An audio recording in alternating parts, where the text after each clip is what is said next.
చేస్తూ మాట్లాడవలసిందిగా రిక్వెస్ట్ చేస్తున్నాం. ముందుగా మా సంతాన ప్రాప్తిరస్తు సక్సెస్ మీట్కి వచ్చిన పాత్రికేయ మిత్రులందరికీ నా ధన్యవాదాలు. మీరు ఫస్ట్ నుంచి కూడా మాది చిన్న సినిమా అయినప్పటికీ చాలా బాగా కవర్ చేసి మా మూవీని జనాల్లో తీసుకెళ్ళడానికి చాలా హెల్ప్ చేశారు. సో మీకు మేము ఎప్పటికీ రుణపడి ఉంటాం. Thank you so much sir and madams. So మా ఈ సక్సెస్ మీట్కి విచ్చేసిన జర్నలిస్ట్ ప్రభు గారు, నాగేంద్ర గారు, లగడపాటి శ్రీధర్ గారు, sir thank you so much for grace in the event. ప్రేమ, అణుకువ, శ్రద్ధ, 3 వర్డ్స్. ఇప్పుడే ఆలోచించి అక్కడ నుంచొని అంటే అసలు ఏం చెప్పాలి మా సినిమా గురించి. ఇప్పుడు అయిపోయింది, మీ చేతుల్లో పెట్టాం, అంతా బాగుంది. కానీ సంతాన ప్రాప్తిరస్తు గురించి ఈరోజు నేను సమ్మరైజ్ చేయాలంటే ఏం చెప్పాలి అని ఆలోచించాను అనమాట. ఇది నిజంగా మేము మా డైరెక్టర్ గారు ప్రేమతో తీసిన సినిమా. ఆయన రాసుకున్న విధానం కానీ, ఆయన స్క్రిప్ట్ కానీ, మా దావుద్ గారు, కళ్యాణ్ రాఘవ్ గారు, మీరు చూస్తే ఎక్కడైనా ఆ స్క్రిప్ట్లో ఆయన దాని మీద ఉన్న ప్రేమ మీకు ప్రతి సీన్లో, ప్రతి డైలాగ్లో కనిపిస్తుంది. అణుకువ ఎక్కడ రూటెడ్గా ఉంచి, ఎక్కడ సినిమాటైజేషన్, ఓవర్ డ్రామటైజేషన్ లేకుండా మన ఇంట్లో జరిగే ఒక కాన్వర్సేషన్ లాగా, ఒక కూల్ బ్రీజ్ లాగా, నా ఐడల్ తరుణ్ భాస్కర్ చెప్పినట్టు ఒక మంచి తెలుగు మీల్ తిన్నట్టు రాసిన సినిమా ఇది. అక్కడే అణుకువ. శ్రద్ధ అనేది ప్రతి సీను ఇది ల్యాండ్ అవుద్దా, ఈ డైలాగ్ ల్యాండ్ అవుద్దా, ఈ ఎమోషన్ కనెక్ట్ అవుద్దా, ఈ కామెడీ కనెక్ట్ అవుద్దా అని ఆలోచించి రాత్రి పగలు నిద్ర లేకుండా మా ట్రయో సంజయ్ రెడ్డి గారు, దావుద్ గారు అండ్ కళ్యాణ్ రావు గారు వాళ్ళు రాసిన స్క్రిప్ట్ అనమాట. So they are the 3 pillars of strength of Santhana Prapthirasthu. So thank you so much sir. Maybe Kalyana Prapthirasthu కూడా తీస్తామేమో ఒకరోజు, అందుకే వచ్చింది నోట్లోంచి. బట్ సీరియస్లీ, అండ్ ఇక్కడ నా ఫస్ట్ ఇంటరాక్షన్ అంటే నాకు ఉన్నదే ఒకటి సినిమా, అది కూడా ఫ్లాప్ అయింది. సో నన్ను నమ్మి నా మీద డబ్బులు పెట్టిన నా ప్రొడ్యూసర్ గారు మధుర శ్రీధర్ గారు అండ్ నిర్వి హరిప్రసాద్ రెడ్డి గారు, నేను రేపు 100 సినిమాలు చేయొచ్చు, కానీ నా మీద ఫస్ట్ టైం నన్ను కాన్ఫిడెంట్గా ఇన్వెస్ట్ చేసిన వాళ్ళు ఎప్పటికైనా సరే they are like I'm indebted to them forever, for my entire life. Thank you sir. And ఈ జర్నీలో ఐ బిల్ట్ ఎ ఫ్యామిలీ. ఇది ఏదో ఒక మామూలుగా నాకు తెలిసి మూవీ క్రూ అంటే ఒక 1 year 6 months కలుస్తారు, మూవీ అయిపోతుంది, అయిపోయాక ఎవ్రీవన్ వాళ్ళ దారిలో వాళ్ళు వెళ్ళిపోతారు. సో కానీ ఈ మూవీలో అంటే before walking in I didn't know, అంటే కొన్ని జర్నీస్ ఉంటాయి మనకంటే తెలియవు, అంటే what that journey entails at the end of the journey. నాకు this is actually a very emotional journey and journey where I built a family for myself. చెప్పాలంటే బేసిక్గా I built 3 brothers in the name of Madhura Sreedhar గారు, నిర్వి హరిప్రసాద్ గారు and Sanjay Reddy గారు. They become like brothers to me బేసిక్గా. And వాళ్ళ guidance, everyday వాళ్ళతో interaction, I learn so much యాక్చువల్గా. And my co actors, నాకు ఒక మామ, దేవుడిచ్చిన మామ దొరికాడు యాక్చువల్గా ఈ సినిమాలో.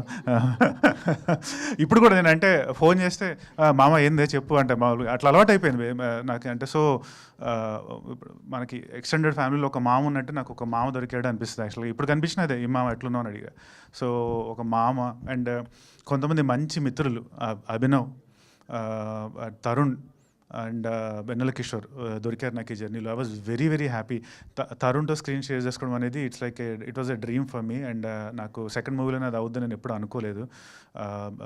Love you all 3 of you, Vennela Kishore bro, Tarun bro and Abhinav bro. We miss you. ఉంటే బాగుండేది, but definitely thank you for being a part of Santhana Prapthirasthu. And ఇక్కడ నేను బాగా మాట్లాడాల్సింది అంటే నా కోస్టార్ చాందిని చౌదరి గురించి. ఆబ్వియస్లీ నేను ఆ గురించి కొత్తగా మీకు ఎవరికి చెప్పాల్సిన అవసరం లేదు, కానీ ఈ స్టోరీ నెరేట్ చేయగానే తను స్క్రిప్ట్ డీటెయిల్గా చదివి తనకి నచ్చి తీసుకోవడం, రావడం and being a part of this movie. Without her addition Santhana Prapthirasthu would not have been what it is today బేసిక్గా. That I can tell very confidently. And ఆ ప్రాసెస్లో we become very good friends, almost like మనకి ఇంటర్లో, స్కూల్లో, కాలేజ్లో friends అవుతారు. అలాంటి ఒక మంచి ఫ్రెండ్ అయ్యాడు. ఇవాళ కాలేజ్ అయిపోతుంది, వెళ్ళిపోతున్నాం, ఆ ఫ్రెండ్స్ అందరూ వెళ్ళిపోతున్నారు అనే టైప్ ఒక ఎమోషనల్ ఫీలింగ్ ఉంది లోపల. So that's my feeling. So మనకి ఇంత మంచి ఫీలింగ్స్తో ఒక సినిమా బయటకు వచ్చింది అంటే ఆ సినిమా బాగానే ఉంటుందండి బేసిక్గా. ఎందుకంటే ఆ ప్రేమ, అణుకు, ఆ శ్రద్ధ మీకు ప్రతి ఫ్రేమ్లో కనిపిస్తాయి. మేము ఆ సినిమా 14th రిలీజ్ చేయడం జరిగింది. రివ్యూవర్స్ రివ్యూ ఏదైనా సరే శిరోధార్యం, మేము దాన్ని కాదనలేం. ఎందుకంటే every one has a perspective. కానీ మేము ఎలాగైనా సరే దీని మూవీని తీసుకెళ్ళాలి జనాల్లోకి అని చెప్పి మేము తీసుకెళ్ళాం. ఎక్కడికి వెళ్ళినా సరే పీపుల్ వర్ సో హ్యాపీ. అందరూ చెప్పారు మంచి సినిమా, ఇది చాలా మంచి సినిమా, మాకు నచ్చింది, మాకు కామెడీ నచ్చింది, ఎమోషన్ నచ్చింది, మేము ఎంజాయ్ చేస్తున్నాం, ఎన్నో రోజుల తర్వాత ఒక మంచి ఫ్యామిలీ ఎంటర్టైనర్ చూసాం అని చెప్పి అందరూ చెప్తుంటే మాకు ఎంత హ్యాపీగా అనిపించిందో. విజయవాడ, ఏలూరు, కాకినాడ, రాజమండ్రి, ఏ ఊరు వెళ్ళినా ఇదే రెస్పాన్స్, ఎక్కడ చూసినా హౌస్ఫుల్స్. సో మాకు అంటే మేము ఇన్నాళ్ళుగా కష్టపడ్డ మా కష్టం మొత్తం ఒకసారి తీరిపోయింది అనిపించింది. అండ్ కలెక్షన్స్ కూడా ప్రొడ్యూసర్ గారు చెప్పారు 3.53 crores అని. పోస్ట్ కోవిడ్ ఒక హీరోకి నిలదొక్కుకోవడం అనేది ఎంత కష్టం I think most of you people know. అంటే ఒకప్పుడులాగా ఆడియన్స్ ఫుట్ఫాల్స్ లేవు, థియేటర్స్లో ఎవరు రావట్లేదు. సో ఎలాగో అలా వాళ్ళని రప్పించాలి, వాళ్ళు మమ్మల్ని ఆడియన్స్కి నా ఫేస్ ఫెమిలియర్ అవ్వాలి అని ఎంత ట్రై చేసినా it's just such a hard thing to do now days బేసిక్గా. కానీ ఈ మూవీకి వాళ్ళు రావడం, అప్రిషియేట్ చేయడం, and I'm so happy and so indebted. లాస్ట్గా నిన్న ఐబొమ్మ వెబ్సైట్ డౌన్ అయింది. ఇంకొక వెబ్సైట్ ఉంది, దాన్ని కూడా తొందరలో డౌన్ చేస్తానని అనుకుంటున్నాను. ఎందుకంటే ఒక మూవీ అనేది ఎంతోమంది కష్టం, ఎంతో ఒక క్రూ, ఒక వర్క్ చేసే ఒక డ్రైవర్ దగ్గర నుంచి అక్కడ షార్ట్ చెప్పే డైరెక్టర్ వరకు, యాక్ట్ చేసే యాక్టర్స్ వరకు వాళ్ళందరి కష్టం. సో దాన్ని అంత సింపుల్గా తీసుకెళ్ళి ఒక వెబ్సైట్లో పెట్టేసి ఆడియన్స్కి ఇచ్చేస్తే దానివల్ల ఎంతోమంది జీవనోపాధి కోల్పోతున్నారు, ఎన్నో వేల కోట్ల నష్టం జరుగుతుంది సినిమా ఇండస్ట్రీకి. సో నేను రిక్వెస్ట్ చేసేది ఆడియన్స్కి ఒకటే, ప్లీజ్ మీరు ఓటీటీలో చూద్దాం 30 daysలో అని చెప్పి ఆగద్దు, థియేటర్స్కి వెళ్ళండి, చూడండి. ఎందుకంటే ఈరోజు మీరు చూసే చిన్న స్టార్సే రేపు పెద్ద స్టార్స్ అవుతారు. మీరు పెద్ద స్టార్ సినిమాలే మేము థియేటర్స్లో చూస్తాము అంటే మాకు ఏదో ఒక రోజు అంటే ఈ చిన్న స్టార్స్కి ఎప్పటికీ స్కోప్ ఉండదు.